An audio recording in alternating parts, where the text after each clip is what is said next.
해마다 절기를 우리가 맞습니다. 세상적인 절기를 맞이하기도 하고 이렇게 기독교적인 절기를 맞이합니다. 특별히 오늘은 종려주일로 우리 교회가 하나님 앞에 섬기는 날인데, 종려주일이라 하면 예수님께서 이제 드디어 자신의 그 십자가의 사명을 감당하기 위해서 예루살렘에 입성하는 날입니다. 그 입성과 함께 그 많은 사람들이 예수님을 환영하기 위해서 저들이 종려나무가지를 베어서 때로는 흔들면서 때로는 길에 펴면서 호산나 다윗의 자손 찬송하리로다 하면서 주님의 예루살렘의 입성을 반기면서 축하하면서, 그런데 그 종려주일의 시작은 예수님의 고난의 시작이었다는 거예요. 그래서 우리가 오늘 2000년 전에 맞이한 종려주일을 맞이한 그 사람들의 모습을 통해서 우리는 과연 2018년도 종려주일을 어떻게 맞이할까? 새롭게 매번 맞는 종려주일이지만 그러나 다시금 말씀 앞에 나는 이 종려주일을 어떻게 맞이할까? 내 모습은 과연 어떤 모습으로 주님을 맞이할까?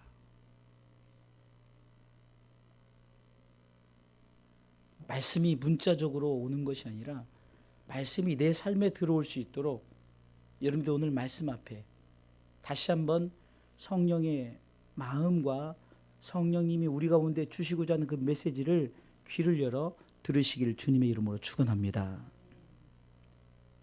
사실 예수님의 이 예루살렘 입성의 날, 이 종려주일은 예수님의 사명의 십자가가 시작되는 겁니다. 십자가는 두 가지의 십자가가 있죠.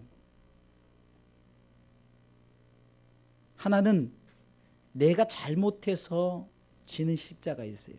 내가 잘못했기 때문에 형벌을 받는 십자가가 있습니다.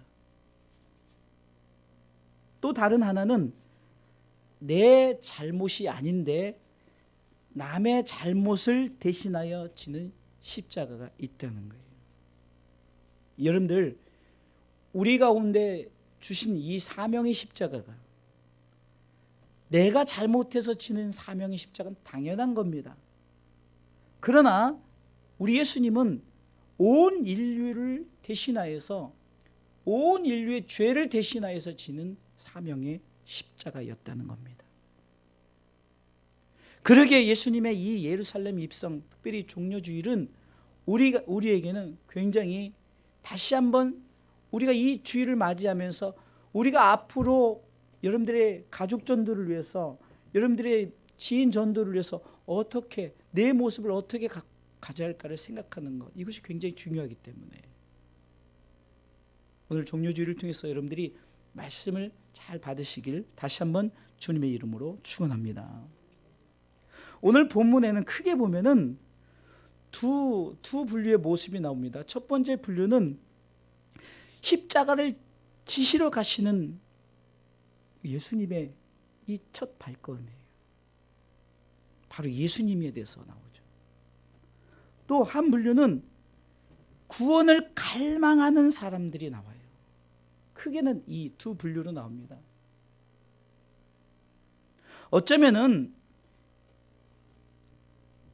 구원을 이루시고자 오시는 예수님과 그 구원을 갈망하는 사람들, 이 시대가 바로 구원을 이루시고자 하는 그 삼위 하나님의 마음과 구원을 갈망하는 어쩌면 사람들의 이 모습이 있다는 거예요. 그럼 여러분들, 구원이라는 게 뭘까요?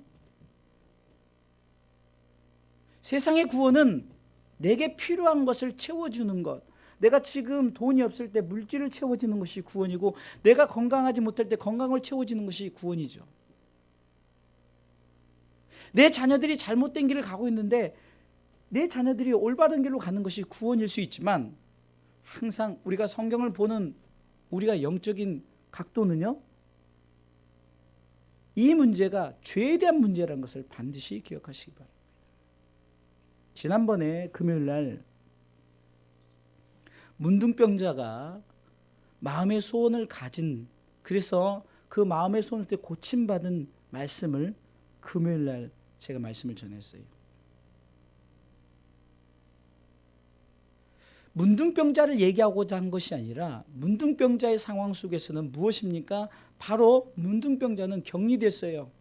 분리된 삶을 살았어요. 그리고 누구든지 사람 만나면 나는 문둥병자다라는 것을 반드시 표시해야 돼요. 나는 부정하다. 결국 문둥병자를 고치는 부분을 얘기하는 것이 아니라 죄의 모습에서 죄의 문제를 해결하는 그것을 말씀하고자 성경은 모든 것이 기록된 줄 믿으시기 바랍니다. 다시 말해서 예루살렘에 입성하시는 이 종려주의를 맞이하는 우리의 모습 속에서 바로 내 죄의 문제가 예수 그리스도로 말미암아 구원받고 그 구원의 문제가 해결되는 그 첫 발걸음을 시작하는 바로 이 날이 바로 오늘 예수님께서 우리를 구원하시고자 첫 발걸음을 떼는 날이 바로 종려주일이다. 어쩌면은 그렇기 때문에 이 종려주일을 다르게 말할 때 고난주일이다라고 말하는 거예요. 우리의 죄를 대신하여 십자가를 지시고자 떼는 첫 발걸음이기 때문에 고난의 시작이라는 거예요. 또한 구원에 갈망하는 사람들의 모습을 나타내기 위해서 우리는 이 날을 호산나 주일이다, 승리 주일이다라고 말하는 거예요. 그래서 이 종려주일의 의미 속에서는 바로 우리 가운데 우리를 위해서 구원하시고자 하는 주님의 그 십자가의 첫 발걸음, 고난의 시작이요. 그래서 고난주일이라고 말하고요. 또 우리가 이번 주간을 고난주간이라고도 말하는 거예요. 고난주간일 뿐만 아니라 구원을 갈망하는 사람들의 모습을 통해서 바로 내가 구원을 간절히 소망합니다라고 외치는 그런 호산나 주일이에요. 나를 구원해 주세요라는 말이거든요. 지금 나를 구원해 주세요 하는 이 호산나의 외침 속에서 바로 우리는 구원을 갈망하는 그런 모습. 그러면 이 종려주일을 맞이하는 나의 모습, 첫 번째는 우리가 어떤 모습을 가져야 됩니까? 첫 번째는 오늘 본문의 말씀을 통해서 십자가 고난에 쓰임받는 내가 되길 소망하시기 바랍니다. 자, 보세요. 오늘 성경은 종려주일을 통해서 특별한 짐승이 하나 나옵니다.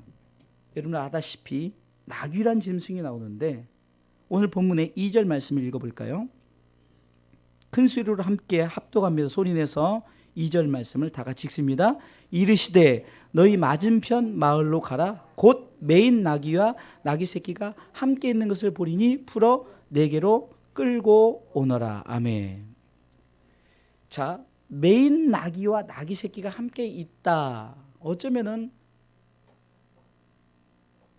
나귀도 있고 나귀 새끼도 있어요. 그렇죠? 나귀라 하면 부모라 생각할 수 있죠. 새끼는 자녀라 생각할 수 있는 거예요. 근데 예수님께서는 나귀와 나귀 새끼 두 마리를 다 탈 수 없잖아요.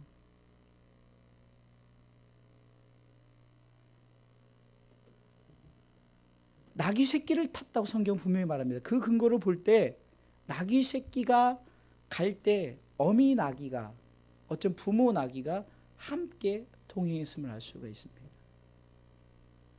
자, 그런데 중요한 것은 이 나귀 새끼를 하나님께서 쓰셨다는 겁니다. 주님께서 쓰셨다는 거예요.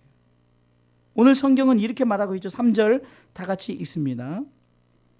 소리로 내서 읽습니다. 만일 누가 무슨 말을 하거든 주가 쓰시겠다 하라. 그리하면 즉시 보내리라 하시느냐. 아멘.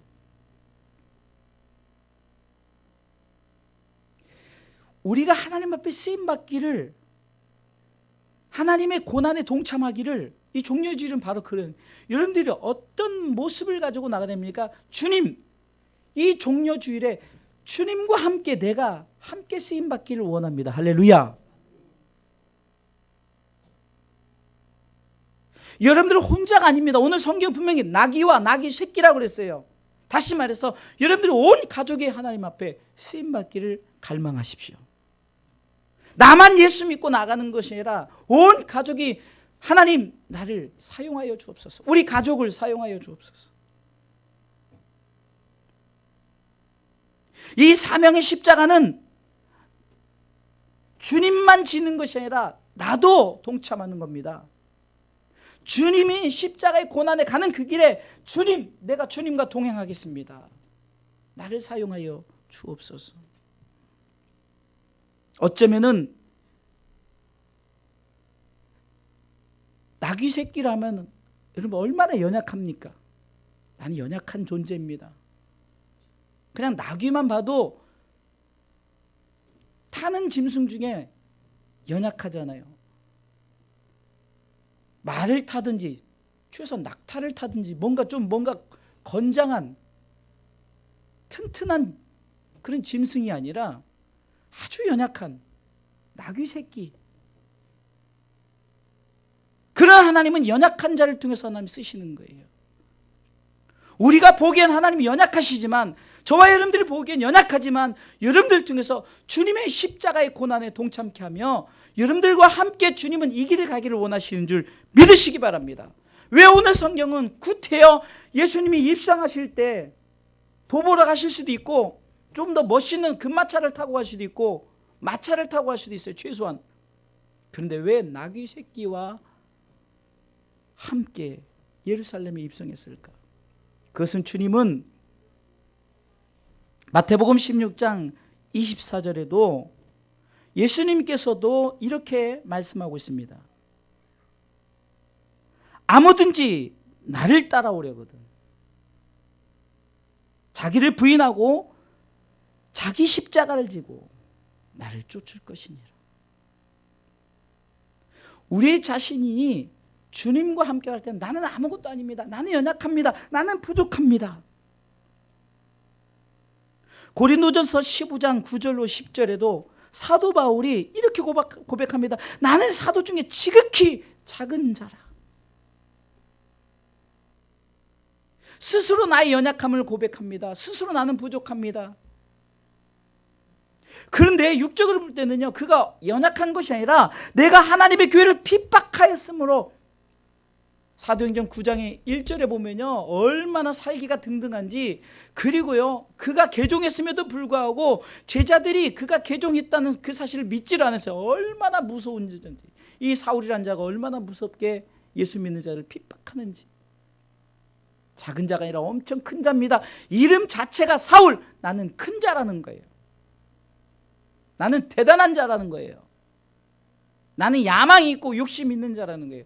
그러나 그가 이제 복음전도를 통해서 안디옥교에서 선교사로 파송할 때 성경은 그 이후로 사울이라는 이름을 쓰지 않고 바울의 이름을 씁니다. 이 바울이라는 이름은 작은 자라는 거예요. 지극히 작은, 겸손한 자, 연약한 자, 부족한 자.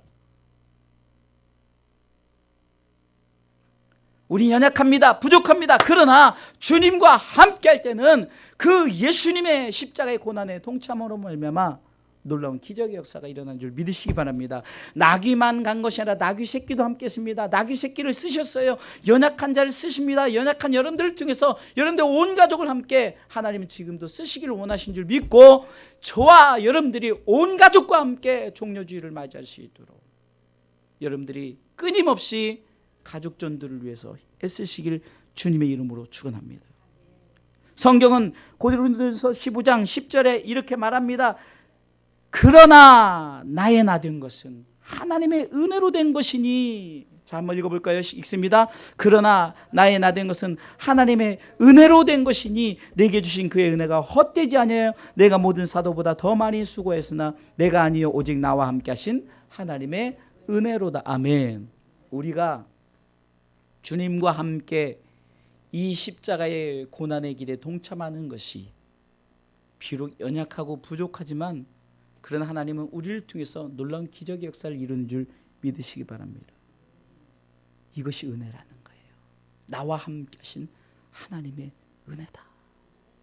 내가 예수 믿는 것은, 내가 먼저 구원받은 것은, 나의 나 된 것은이라는 것은, 내가 먼저 구원받은 것은, 내가 먼저 예수 믿는 것은, 내가 먼저 천국 백성 된 것은 하나님의 은혜라는 거예요. 그러면서 나뿐만이 아니라 내가 수고에 애를 쓰므로 말미암아 이제는 더욱더 그 은혜가 헛되지 않도록 내가 최선을 다하겠다. 그리고 내가 이렇게 열심히 하고 내가 헌신한 이것이 바로 하나님의 은혜지. 내가 잘나서, 내가 능력이 있어서, 하나님은 연약한 우리를 쓰신 줄 믿으시기 바랍니다. 목사님, 나는 나이가 많아서. 나이가 상관없다니까요. 나는 병들어서 상관없다니까요. 지금도 침상에서 예배드리고 있는 이수용 목사님, 뭐가 상관이 있을까요? 아무 상관이 없어요. 예배는 환경과 여건과 상관이 없어요. 하나님 앞에 헌신은 환경과 여건이 상관없어요.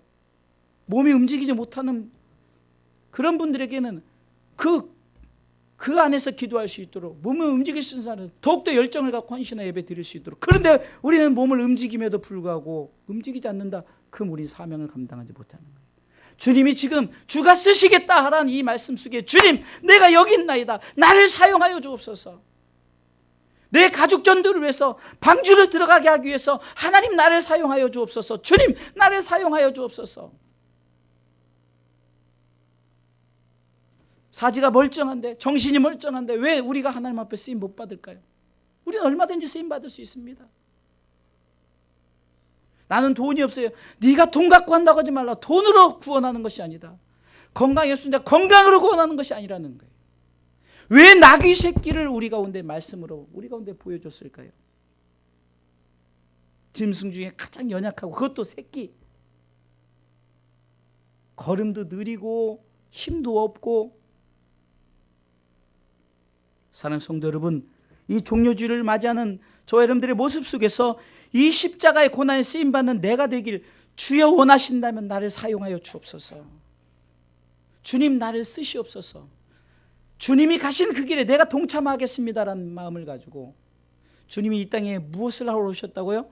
온 인류를 구원하기 위해 오셨다면은 저와 여러분들은 여러분들의 가족을 구원하기 위해서 주님과 함께 이 종료주일에 동참하시길 주님의 이름으로 축원합니다.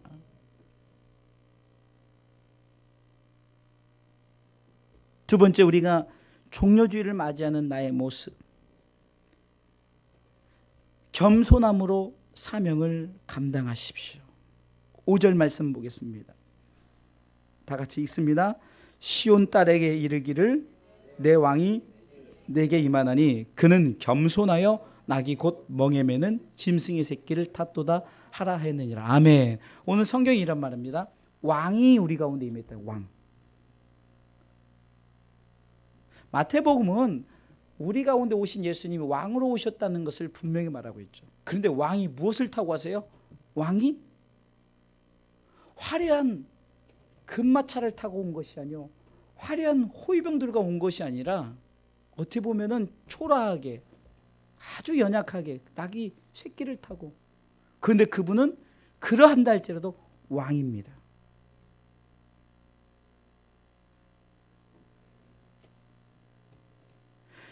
여러분들 생각해 보세요.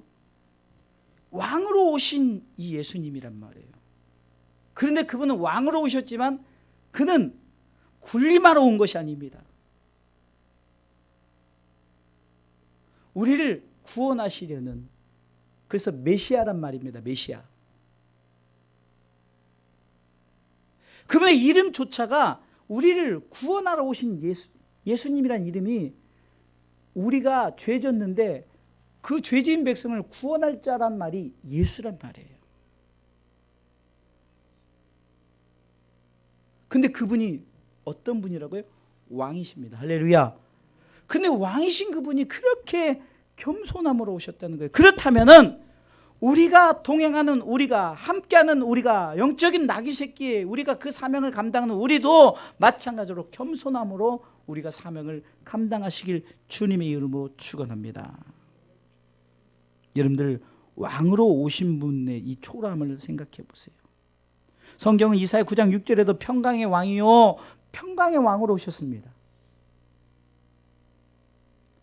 짓누르는 왕으로 온 게 아니에요. 억누르는 왕으로, 막 군림하는 왕으로 오신 것이 아니라 우리 가운데 평강을 주시고자 오신 왕. 이게 바로 주님의 모습입니다. 그러면은 첫 번째 대지에 뭐라고 말씀했죠? 우리가 함께 주님과 그 고난에 같이 동참하자. 그러면 고난에 동참하는 우리 또한 어떻게 해요? 바로 겸손함으로 허리를 동이시기 바랍니다.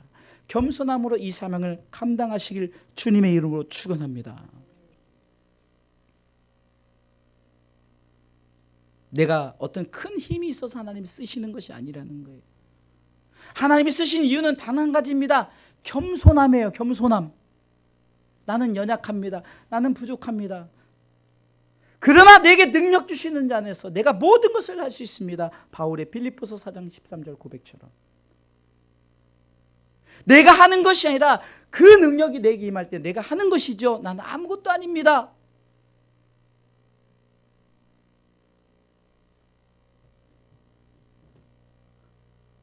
누가복음 5장에 보면은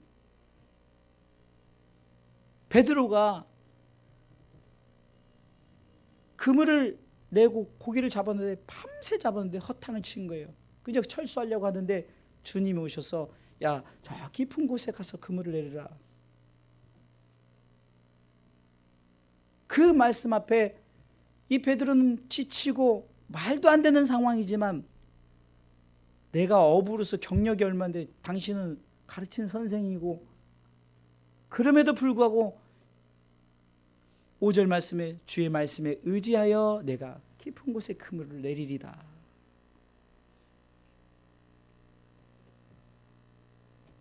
내가 경력적으로나 환경적으로 내가 이것 지식도 있고 내가 대단하지만 그러나 주님의 말씀 앞에 순종하면서 내가 나아갈 때 내가 순종하며 내 연약함 그대로 나아갈 때 주님은 그 가운데 역사하신 줄 믿으시기 바랍니다. 놀라운 것은 엄청난 축복을 받았음에도 불구하고 이 베드로는 어떻게 합니까? 제일 먼저 주님 앞에 엎드려 주님 나는 죄인입니다. 나를 떠나소서 엎드립니다. 나 자신은 철저하게 부족하고 정말 철저하게 나는 연약합니다.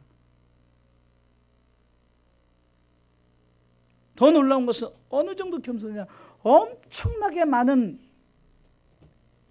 그 잡힌 고기들을 다 버려둘 뿐 아니라 자기의 생업이 뭐죠? 어부인데 배까지 다 버려두고 주님을 쫓아갑니다. 진정한 겸손은 마태복음 16의 24절 말씀처럼 아무든지 나를 따라오려든 자기를 부인하고 내게 주어진 십자가를 가지고 주님을 쫓아가는 것이 진정한 겸손이에요.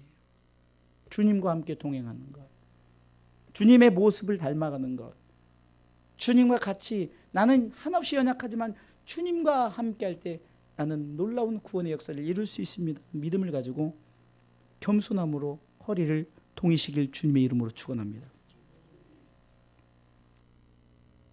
왕으로 오셨어요.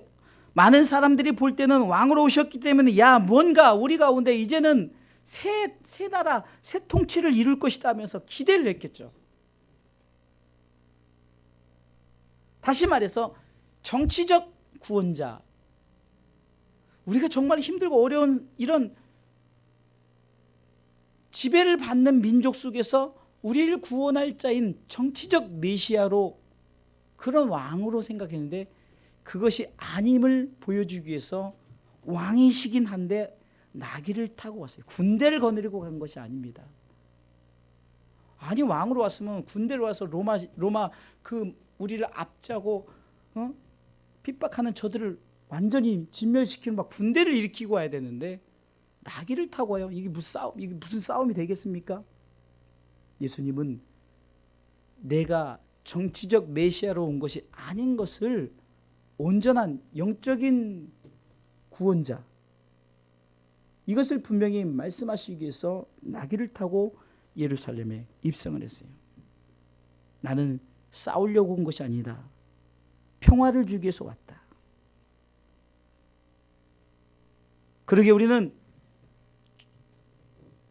복음을 전하는 우리의 사명 속에 주님과 함께 이 길을 가는 이 사명 속에 싸우려고 여러분들 수백 년 전에 십자군 전쟁을 생각해 보세요. 기독교가 전쟁을 일으켜, 이건 말이 안 됩니다. 기독교를 지키기 위해서 전쟁을 일으켜요? 예수님 그분이 그렇게 오시지 않았어요. 전쟁하려고 오시지 않았어요. 지금도요, 많은 교회들이 저들이 말하는 교회를 지키기 위해서 전쟁을 하고 있어요. 교인들끼리 싸우면서, 심지어는 깡패를 동원하고. 사랑하는 성도 여러분, 절대적으로 복음의 사명은 힘으로, 우리의 가진 능력으로 하는 것이 아니라는 거예요. 겸손함으로 우리는 일을 행하신 줄 믿으시기 바랍니다. 그래서 주님이 우리가 보기에는 연약하고 가장 연약한, 정말로 이 겸손을 우리 가운데 친히 보이시고자, 진정한 겸손 속에서 나는 너희를 구원하러 왔다, 나는 하나님의 능력을 나타낸다라고 우리 가운데 선포하는 거예요. 철저하게 겸손함으로 우리의 사명을 감당하시길 주님의 이름으로 축원합니다. 복음을 전함에 있어서 가끔 우리 가운데 내가 가진 돈으로 뽐을 낼 수 있어요. 내가 교회 헌금을 많이 해서 우리 교회가 부흥했다. 부흥은 할지언정 진정한 구원에 이룰 수 없다는 거예요. 주님이 원하는 것은 숫자적인 부흥, 어떤 건물적인 부흥을 얘기한 것이 아니라 정말로 구원받는 자의 수가 날마다 더하는, 다시 말해서 주는 그리스도시요 살아계신 하나님의 아들이십니다라고 고백하는 자들이 우리 가운데 많이 나와야 되는 거예요.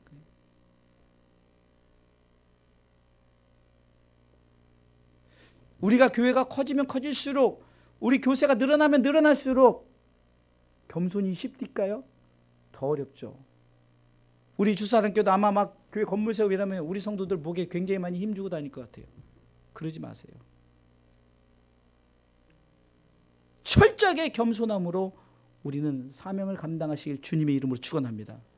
주님은 이 땅에 오심부터 사명 감당하실 그때, 십자가의 죽으심, 승천하실 그때까지 결코 그분은 군림하시지 않았어요. 평강의 왕으로서 정말로 진정한 왕의 그 정치가 무엇인가를, 왕의 통치가 무엇인가를 우리 가운데 보여주셨어요. 그러니 우리도 어떻게 해요? 복음은 힘으로 하는 것이 아닙니다. 복음은 막 내 능력으로 하는 것이 아니라 철저한 겸손함으로 복음의 사명 감당하시길 주님의 이름으로 축원합니다. 여러분들이 가족 전도를 할 때 여러분들의 힘과 재능, 능력을 하는 것이 아니라 철저하게 겸손함으로 나가십시오. 정말 나는 할 수 없습니다. 나는 정말 방법도 없습니다. 그러니 주님이 하시옵소서. 주님, 나는 주님 앞에 구할 수밖에 없습니다. 적절한 시기 때 주님 내 입을 열어 하나님의 말씀을 선포케 하여 주옵소서. 여러분들이 정말 그 구원의 메시지가 진정한 예수님의 겸손을 닮아서 겸손함으로 허리를 동이실 때 반드시 구원의 역사는 시작되는 줄 믿으시기 바랍니다. 마지막 세 번째로, 종료주의를 맞이하는 나의 모습 속에서 우리는 구원을 갈망하시기 바랍니다. 구원을 갈망하란 말입니다. 오늘 본문에 나오는 구원을 갈망하는 사람들의 외침을 보십시오. 오늘 본문의 말씀 9절 읽어보겠습니다. 시작. 앞에서 가고 뒤에서 따르는 무리가 소리, 다시 한번요. 자, 시작. 앞에서 가고 뒤에서 따르는 무리가 소리질러 가로되 호산나 다윗의 자손이여 찬송하리로다 주의 이름으로 오시느니여 가장 높은 곳에서 호산나 하더라. 아멘. 구원에 갈망하는 저들의 모습 속에서 어떻습니까? 자신의 겉옷을 나귀의 등에 얹히기도 하고 길가에 펼치는 사람들의 모습입니다. 또 종려나무 가지를 그 흔들면서 길가에 펼치는 이런 모습이 뭡니까? 바로 저들이 진정한 구원을 갈망하는 모습들이라는 거예요.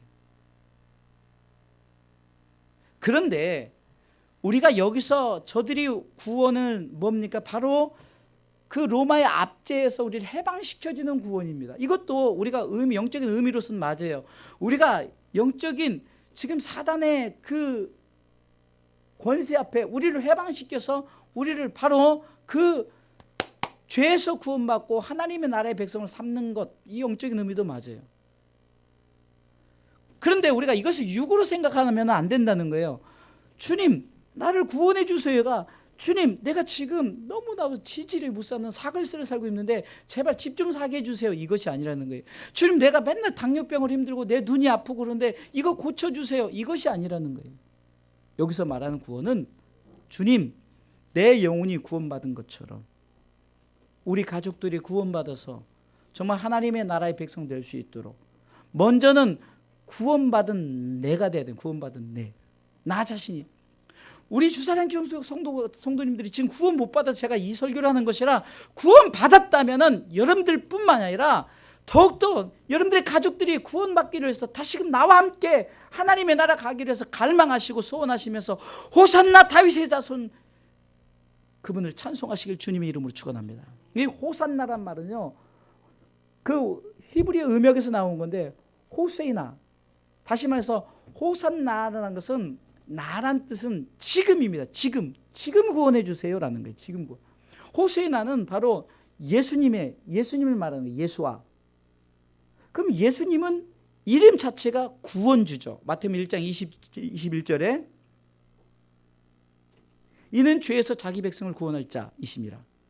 예수님 이름 자체가 구원, 호산나예요. 호산나. 지금 구원해 주세요. 호산나, 당신이 나의 구원자입니다. 여러분들이 구원받았습니다. 그럼 여러분들 가족도 지금 구원해 주세요. 이 외침을 외쳐야 되는 거예요. 종려주일을 맞이하는 여러분들의 모습 속에서 그냥 나중에가 아니라 지금, right now, 지금 나를 구원해 주세요. 지금 우리 가정을 구원해 주세요. 이 사모함을 갖고 출발하시란 말입니다. 예수님께서 예루살렘에 입성할 때 저들이 구원을 갈망해서 지금 나를 구원해 주세요. 지금 우리 가정을 구원해 주세요. 외쳤던 것처럼 여러분들이 구원을 갈망하는 여러분들의 외침이 표현되는 게 자신의 겉옷을, 자신의 그 노력을 통해서 종려나무를 준비한 이 모든 것, 이것은 바로 뭡니까? 내게 가진 재능들, 내게 주어진 하나님께서 주신 달란트, 물질일 수도 있고 재능일 수도 있고 무엇일 수도 있어요.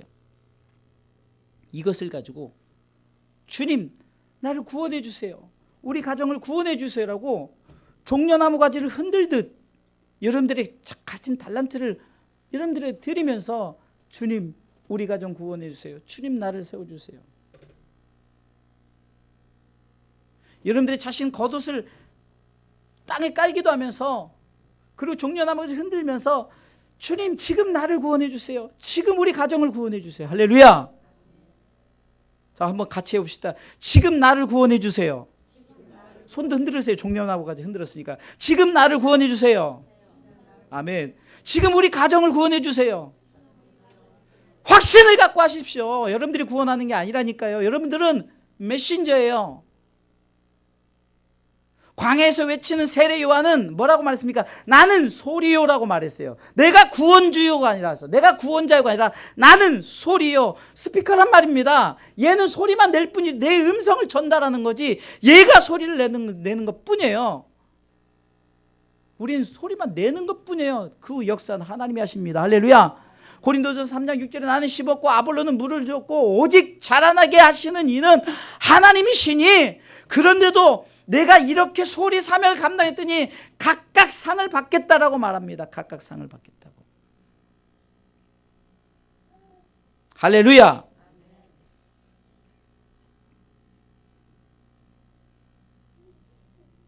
그냥 의미 없는 종려주의를 맞이하는 것이 아니라 우리가 지금 첫 번째 말씀에 주님과 함께 이 구원 사역에 내가 함께 하겠습니다. 주님, 나를 사용하여 주옵소서라고 여러분들이 첫 발걸음을 내디고, 내가 힘이 있어서 능력이 있어서 하는 것이 아니라 겸손함으로 나는 연약합니다. 나는 부족합니다. 아무것도 없습니다. 그러나 하나님, 나를 사용하여 주옵소서. 그러면서 뭐라고 외친다고? 지금 이렇게 시작하란 말입니다. 외침만 있는 것이 아니라 여러분들이 자꾸 마음의 소원을 가지십시오.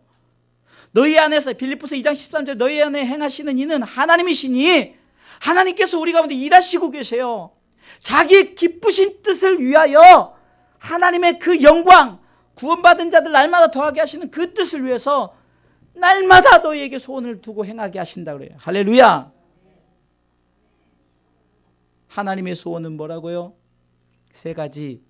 모든 사람이 구원받는 거, 예수님 믿는 거, 거룩해서 하나님 백성 되는 거, 이 세 가지 기억하세요. 그 소원을 두고 주님과 코드가 맞아서 이 일을 위해서 하나님이 우리를 사용하셔서 소원을 주는 거예요. 자기로 기쁘신, 다시 한번 빌립보서 2장 13절 보세요. 자기의 기쁘신 뜻을 위하여 너희의 소원을 두고 행하게 하신다. 잘 보세요. 그러면 하나님의 뜻을 위해서 우리의 소원을 갖는 거예요. 물질 축복도 하나님의 뜻을 위해서, 내 건강도 하나님의 뜻을 위해서, 여러분의 자녀가 잘 되고 환경이 잘 되는 것도 하나님의 뜻을 위해서 소원을 가지라는 말입니다. 잘 먹고 잘 살고 해봤자 이 땅에서 죽으면 쓰지도 못하고, 그러나 여러분들 영원한 하나님의 나라에는 조미 먹지 않고 여러분들의 모든 상급이 다 그곳에 가 있어요. 과학 문명이 발달할수록 여러분들 점점 하나님의 나라가 우리 가운데 보여지지 않습니까? 조그만 스마트폰에 모든 기술을 담고 이 스마트폰으로 뭐든 하는 이거 하나를 볼 때, 전에도 제가 한번 말씀드렸어요. 천국이 비유적으로 말할 때 요한계시록 22장에 보니까 12,000 스타디온, 종합운동장만큼 되지 않아요. 근데 여러분들 자그마한 휴대폰으로 전 세계를 움직입니다. 영적인 힘을 볼 때 이 휴대폰 하나도, 이유만한 거 하나도 세계를 움직이는 그런 기술력을 갖고 있어요. 그렇죠? 하물며 이만한 것이 12,000 종합운동장만 있으면 무엇을 못 일으키겠습니까? 과학을 통해서, 문명의 발달을 통해서 하나님의 나라는 더욱더, 제 생각에는 더욱더 확실하게 보여지는 것 같아요. 옛날에 이조 시대 때나 뭐 그냥 차도 없고 막 그런 시대 때는 그렇지만, 여러분들 우리가 지금 우주를 왕래하는 시대예요. 상상이나 갑니까? 그런 것 통해서 하나님의 나라가 분명히 우리 가운데 있음을 과학 문명이 우리 가운데 보여주고 있어요. 우주를 갔다 온 분들이 뭐라고 고백합니까? 정말로 하나님은 살아계시다, 하나님은 반드시 계시다라는 이 고백이 왜 있습니까? 우주 만물을 통해 저들이 깨닫는 거예요. 그러기에 우리는 이 구원을 갈망하십시오. 저들이 구원을 갈망할 때 자신의 겉옷을 드렸다는 것은, 자신의 노력을 통해서 헌신해서 그 종려나머지를 베고 그것을 깔았다는 것은 자신들이 가지고 있는 것을 가지고 나갔다는 거예요. 여러분들 가족 구원, 여러분들이 있는 모습 그대로 나가십시오. 내가 아무것도 없으면 기도할 수 있잖아요. 내가 먼저 예배 본을 볼 수 있잖아요. 내가 먼저 헌신할 수 있잖아요. 그러면서 외치십시오. 호산나, 호산나. 이것은 지금 우리 가정 구원해 주세요. 지금 구원해 주세요. 지금입니다. 지금. 나란, 이 호산나란 뜻이, 나란 뜻이 지금이란 말이에요.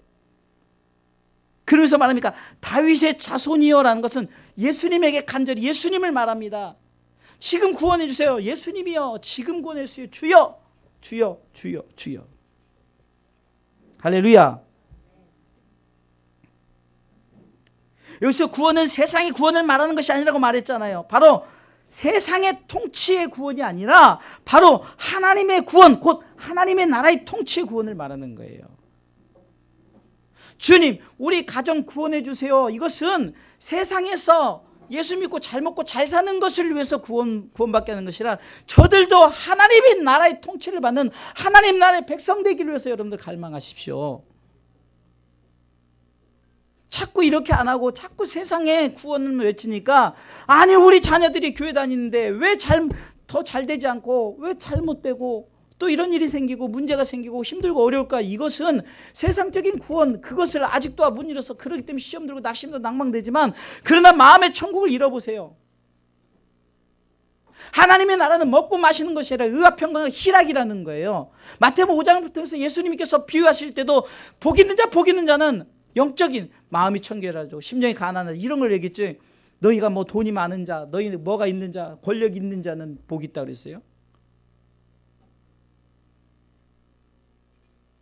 시편 1편에 복 있는 사람을 우리가 잘못하면 세상의 복을 얘기하니까 자꾸 그런 거예요. 오히려 세상의 복들을 너희가 잘못하면 그것이 복이 아니라 악이 될 수 있는 거예요. 그러니까 그걸 쫓아가는 거예요. 그래서 머무르는 거예요. 그것을 눌러앉아버려요. 여기가 좋사오니 이렇게 돼버리는 거예요. 그러나 하나님의 나라의 복을 받은 자들은 여기가 좋사오니가 아니라 그 나라를 위해서, 그 나라의 소망을 갖고 그 나라를 바라보면서 사는 삶인 줄 믿으시기 바랍니다. 결론적으로 말씀을 드리겠습니다.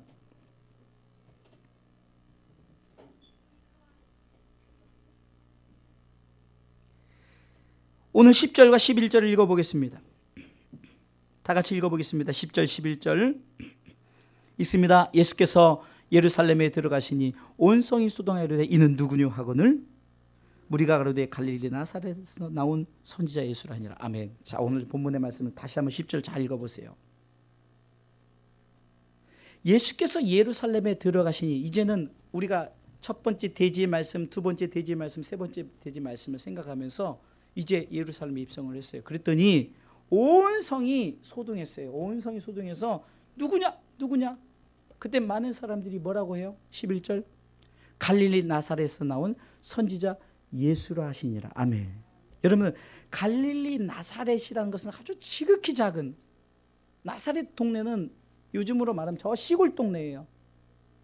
서울시 강남이 아니라 저 시골 동네에서 선지자, 바로 우리 가운데 진정한 메시지를 줄 자, 예수란 구원자라는 거예요.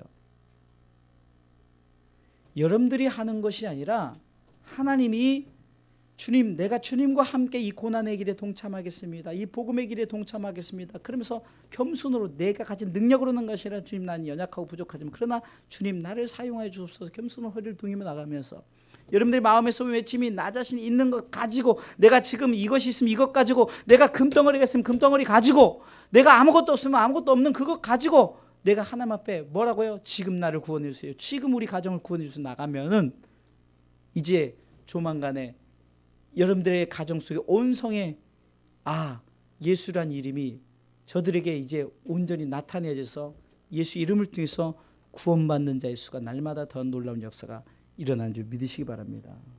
그러게요. 복음은 우리가 가만히 앉아서 역사하는 것이 아니라 우리가 복음을 실천하고 이 복음을 가지고 나아갈 때 하나님의 역사는 반드시 이루어지는 줄 믿으시기 바랍니다.